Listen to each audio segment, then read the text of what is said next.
Olá, este é Minutos que Transformam, um programa devocional da Igreja Presbiteriana dos IPs. Inscreva em nosso canal, ative as notificações e compartilhe o nosso conteúdo para que mais pessoas sejam edificadas. Chegamos ao último capítulo da carta pastoral que Paulo escreveu a Timóteo. 1 Timóteo, verso 6, nós leremos dos versos 3 até o verso 5 e depois de 10 a 12. Assim diz a palavra do nosso Deus. Se alguém ensina outra doutrina e não concorda com as sãs palavras do Senhor Jesus Cristo e com o ensino segundo a piedade, é enfatuado, nada entende, mas tem mania por questões e contendas de palavras, de que nascem inveja, provocação, difamações, suspeitas malignas, altercações sem fim, por homens cuja mente é pervertida e privados da verdade, supondo que a piedade é fonte de lucro. Verso 10. Porque o amor do dinheiro é raiz de todos os males, e alguns, nessa cobiça, se desviaram da fé, e a si mesmos se atormentaram com muitas dores. Tu, porém, ó homem de Deus, foge dessas coisas. Antes, segue a justiça, a piedade, a fé, o amor, a constância, a mansidão. Combate o bom combate da fé, toma posse da vida eterna, para a qual também foste chamado, e de que fizeste boa confissão perante muitas testemunhas. O apóstolo Paulo continua ensinando, orientando o jovem pastor Timóteo. Ele ainda está falando dos falsos mestres, dos falsos ensinos. Existe uma frase muito conhecida no meio reformado que vai dizer: se a Bíblia fala, eu falo. Se ela não fala, eu me calo.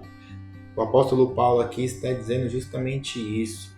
Se o que é ouvido de pessoas não condiz com as Escrituras, se o que essas pessoas estão dizendo, estão indo contra o ensino que o Senhor Jesus Cristo nos deu, está indo contra o ensino da piedade, considera maldito. Não ouça, não dê atenção, fuja, saia deste meio que fica propagando coisas sem fim, desviando do evangelho verdadeiro, deixando a salvação de lado e cuidando de outras coisas. E é justamente isso que o apóstolo Paulo ensina ao jovem Timóteo. Não só estão falando falsas doutrinas, como estão achando que a piedade é fonte de lucro. Veja bem aonde nós chegamos. Recentemente nós ouvimos comentários sobre cobrança para se sentar em lugares da igreja.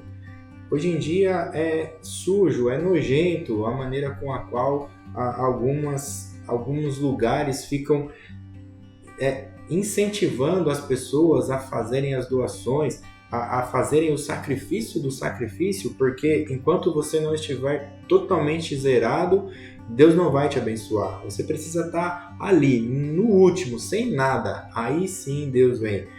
Isso não condiz com a Escritura, isso não é verdade, não caia numa mentira dessa. Você deve sim entregar os seus dízimos, as suas ofertas, você deve ser fiel, você deve devolver aquilo que o Senhor Deus já lhe deu, mas nunca, nunca, nunca dessa maneira. Fuja dessa falsa doutrina, porque estes homens, eles estão cegos, eles já não sabem mais. Olha só o que diz para nós o verso 10, o finalzinho. Nessa cobiça se desviaram da fé. Estes homens, eles estão tão cheios de cobiça, cheios de idolatria, que já não interessa mais proclamar a salvação. Cristo crucificado já virou loucura, inclusive para eles. A ideia aqui é só receber, receber, receber. E aí vem algo curioso. O apóstolo Paulo diz então que o amor ao dinheiro é a raiz de todos os males. Veja bem, o amor ao dinheiro, não o dinheiro. O dinheiro você usa para comprar sua comida, suas vestimentas. O problema não está no dinheiro, o problema está no amor ao dinheiro. Eu vivo em função de acumular dinheiro, eu vivo em função de cada vez ter mais e nunca chega, chega a ser de fato uma idolatria. Cada vez eu quero mais e mais e mais e não está dando e eu quero mais, mais, mais. Isso é errado, isso é idolatria, isso faz, principalmente dentro da igreja, esquecer o motivo principal pelo qual a igreja está no mundo, que é proclamar o evangelho, se espalhar por todo o mundo. Que nós não tenhamos isso como nossa fonte de esperança. A nossa esperança deve estar somente no nosso Senhor Jesus. O Senhor Jesus nos ensinou a orar pedindo o pão nosso de cada dia. Nunca o Senhor Deus vai nos desamparar. Muito provavelmente você já passou por muitas dificuldades, mas está aí, firme e forte. O pão nosso de cada dia, nosso Deus vem te mandando. O Senhor Jesus, então, no deserto foi tentado e ali foi lhe oferecido tudo: riquezas, comida, poder. E mesmo assim, ele venceu todas essas tentações. Fuja de tudo que é tentador, tudo que foge das Escrituras, fuja também. Mantenha sua vida de santidade, principalmente se espelhe sempre na obra do nosso Senhor Jesus. No começo do nosso vídeo nós falamos justamente da doutrina que o Senhor Jesus ensinou. Siga ela, seja Ele o seu único e suficiente Salvador. Que Deus nos abençoe.